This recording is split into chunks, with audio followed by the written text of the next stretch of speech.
Hi, Prosperity Team. This is Dr. Money coming to you from the prosperity corner of the universe where silliness is sacred and nobody's perfect. I am your professor of prosperity. That is your POP. And I'm here so that we can all pop with prosperity. I want to talk to you about the current situation.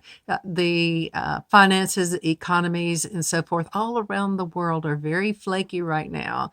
The jobless rate is very high, and we don't know. We don't know what's going to happen. And so, what I want to invite you to do during this time is to be resilient. We have to be resilient.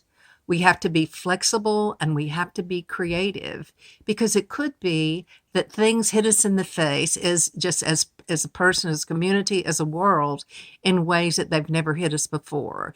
Economies are going up and down, the stock market is going crazy, but we have the ability to tune into another way. And if we're stuck in being sure that everything gets back to the way that it was, then what's happens is that we miss the creativity of the moment.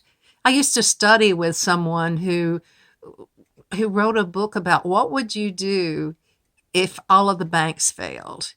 And he taught about how to create bartering, how to create your own money and do these things. And I don't think we're going to have to do that. But we want our mind rather than when things change radically and suddenly, we don't want to panic, but we want to remain calm. We want to be resilient and flexible.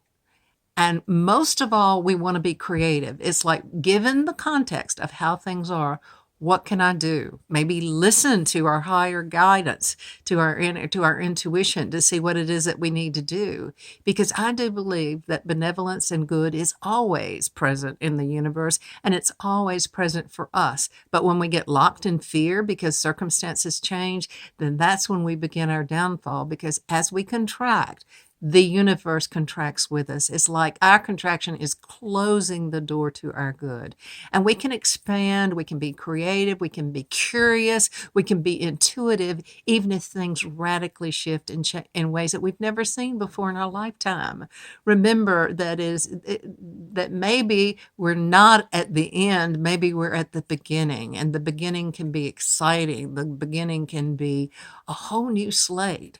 So let's be sure that whenever we hit the wall of what we've known in the past, that we open the door, we find the door and we open it rather than just stay stuck flat on the wall. This is Dr. Money. I want you to remember one thing for sure. But before we do that, let's take a deep breath. Breathing in. And we breathe in our good and exhale. As we exhale our intention that all other beings experience the good of life, that they're watched over and provided for. And now I want you to remember one more thing for sure, and that is that I love you. Live well and prosper.